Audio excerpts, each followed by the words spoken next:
आप सब लोगों को मेरा नमस्कार।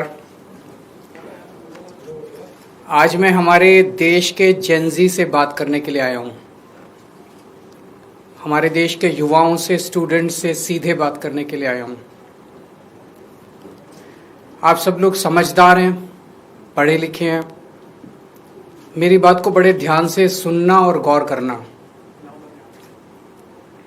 नीट का पेपर लीक हुआ है।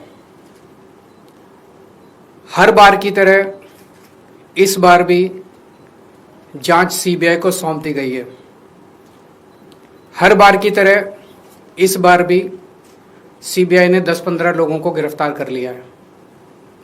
हर बार की तरह इस बार भी 3-4 महीने में ये सारे छूट जाएंगे, इनको बेल मिल जाएगी।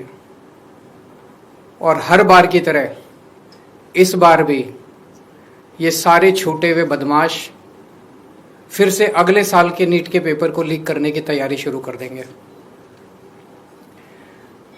मैं आप सब लोगों से पूछना चाहता हूं, थक नहीं गए ये सब सुन सुन के?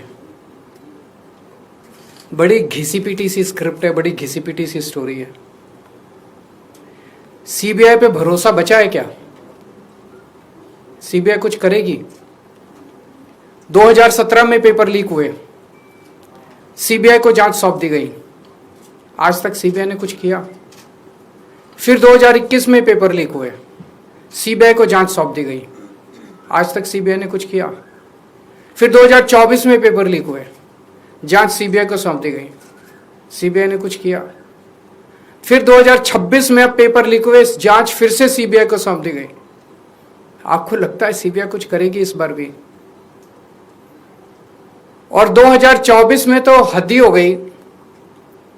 2024 के जो मास्टरमाइंड थे उनको सीबीआई ने गिरफ्तार किया। कानून के मुताबिक गिरफ्तारी के 90 दिन के अंदर चार्जशीट फाइल होनी होती है, नहीं तो आदमी को ऑटोमेटिक बेल मिल जाती है। सीबीआई ने सो कॉल्ड मास्टरमाइंड को गिरफ्तार किया और 90 दिन में सीबीआई ने चार्जशीट फाइल नहीं की और उसको ऑटोमेटिक बेल मिल गई। क्यों? आपको लगता है कि सीबीआई ने इसलिए चार्जशीट फाइल नहीं की क्योंकि सीबीआई इनएफिशिएंट है? ना, सीबीआई इनएफिशिएंट नहीं है। सीबीआई में बड़े अच्छे अच्छे अफसर हैं। क्योंकि सीबीआई उन्हीं लोगों को रिपोर्ट करती है जो इस देश में पेपर लीक करवा रहे हैं। सीबीआई किसी को सजा दिलवा ही नहीं सकती। एक बार इस सारे देश की भी बात करते हैं। 2014 से जब से मोदी सरकार आई है, टोटल हमारे देश में 93 पेपर लीक हुए हैं, 93। और इनमें अधिकतर paper double engine, triple engine की बीजेपी की, एनडीए की सरकारों में लीक हुए हैं। लगभग 6 करोड़ युवाओं का भविष्य इन 93 पेपरों में बंद था। 6 करोड़ लोगों का भविष्य बर्बाद हो गया इन 93 पेपर जो लीक हुए।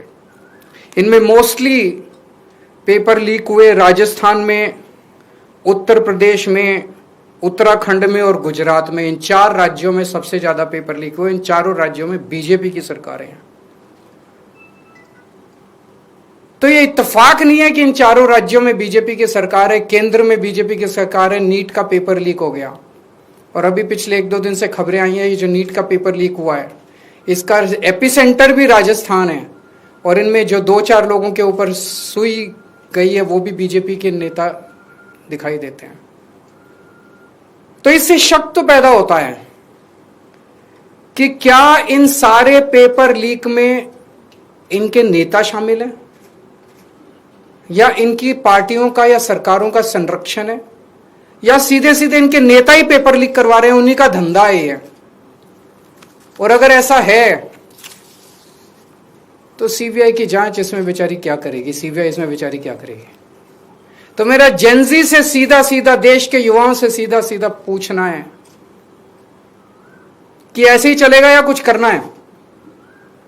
ऐसे ही हर साल आप देखो, 2017 में पेपर लीक हुए, उसके 4 साल बाद 2021 में हुए, उसके 3 साल बाद 2024 में हुए, उसके 2 साल बाद 2026 में हुए, अब उसके 1 साल बाद 2027 में होंगे और हर साल पेपर लीक होंगे अगर आपने कुछ नहीं किया तो। अगर नेपाल का और बांग्लादेश का जेंजी सड़कों पे उतर के अपने देश की सरकारों को बदल सकता है तो हमारे देश का जेंजी पेपर लीक करने वाले मंत्रियों को जेल नहीं भेज सकता है। मुझे अपने देश के जेंजी पे पूरा भरोसा है।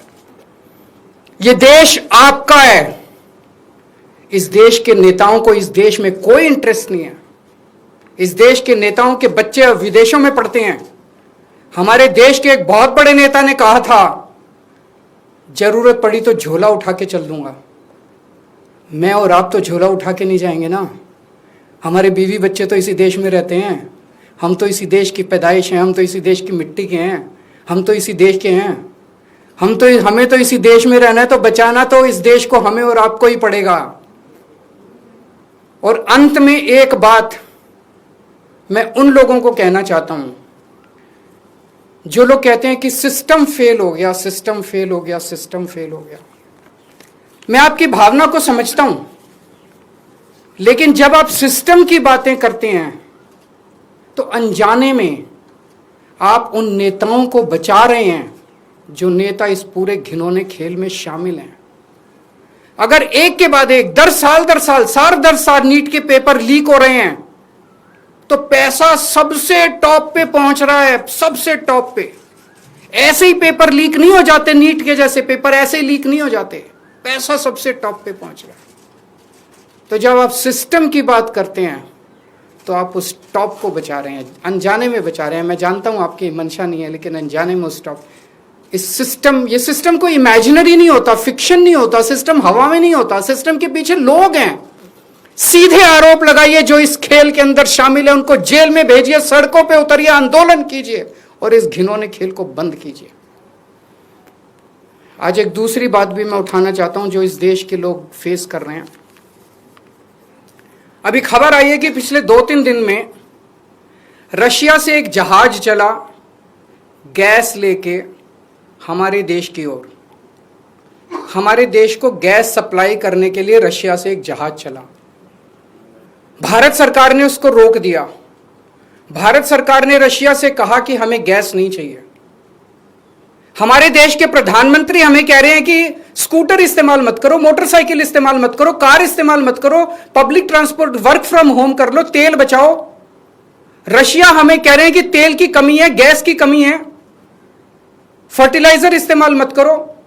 रशिया हमें तेल दे रहा है, हमें गैस दे रहा है, कह रहे हैं हम तेरे से नहीं खरीदेंगे। क्यों नहीं खरीदेंगे? ट्रंप ने मना किया है। तो मोदी जी ट्रंप के सामने क्यों झुके हुए हैं? 140 करोड़ लोगों का हित जरूरी है कि ट्रंप जरूरी है? मोदी जी की क्या मजबूरी है कि ट्रंप के सामने झुके हुए हैं? मोदी जी ट्रंप की बात क्यों मान रहे हैं? पूरी दुनिया का कोई नेता, कोई देश ट्रंप की बात नहीं मान रहा, मोदी जी ट्रंप की बात क्यों मान रहे हैं? चारों तरफ अफवाह फैली हुई है कि एप्स्टीन फाइल्स के अंदर मोदी जी का नाम आया, इसलिए मोदी जी डरे हुए हैं। चारों तरफ अफवाह फैली हुई है कि अडानी को बचाना है, इसलिए मोदी जी डरे हुए हैं। मुझे नहीं पता क्या कारण है, उनके कोई भी व्यक्तिगत कारण हो सकते हैं। मेरा कोई इंटरेस्ट नहीं है मोदी जी का एप्स्टीन फाइल में नाम है कि वो अडानी को बचाने की कोशिश कर रहे हैं कि कोई और कारण है। मेरा उनके व्यक्तिगत जीवन में कोई इंटरेस्ट नहीं है। लेकिन मैं मोदी जी को कहना चाहता हूं कि 140 करोड़ लोगों के, आप एक तरफ इनको कह रहे हो कि गैस मत इस्तेमाल करो, पेट्रोल मत इस्तेमाल करो, किफायत करो, और दूसरी तरफ रशिया से तेल नहीं खरीद रहे। ऐसे समय में तो डिप्लोमेसी ये कहती है कि साम दाम दंड भेद, जहां से तेल मिले, जहां से गैस मिले, ले लेनी चाहिए, और आप उसको मना कर रहे हो। मोदी जी, मैं नहीं जानता आपके क्या व्यक्तिगत कारण है, लेकिन अगर आप अपने व्यक्तिगत प्रेशर को झेलने की